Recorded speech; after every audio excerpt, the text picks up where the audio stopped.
P T I کے چاہنے والوں عالیہ حمزہ روزانہ ایک ٹویٹ کے ذریعے بتاتی ہیں کہ 27ویں ترمیم سے نظر ہٹانے کے لیے سب کچھ کیا جا رہا ہے۔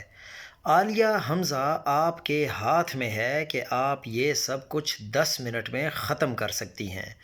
آپ بتائیں کہ بلال اعجاز اور احمد چٹھا کو عہدوں سے فارغ کرنے کے لیے کس شخص نے عمران خان کا نام استعمال کیا اور اس فراڈ کے پیچھے کون تھا، کیونکہ اڈیالہ سے واضح پیغام آ گیا ہے کہ عمران خان نے ایسا کوئی حکم نہیں دیا۔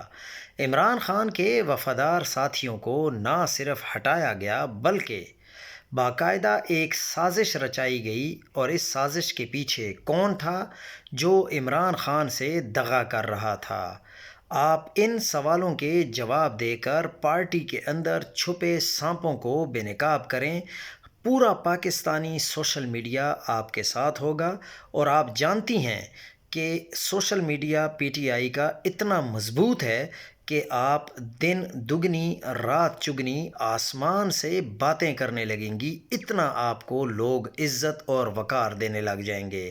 لیکن چونکہ آپ میں یہ ہمت نہیں ہے، آپ نہیں بتانا چاہتی کہ ان دونوں کو عہدوں سے ہٹانے کے لیے آپ کے پاس کون اور کس کے حکم پر پیغام لایا گیا تھا۔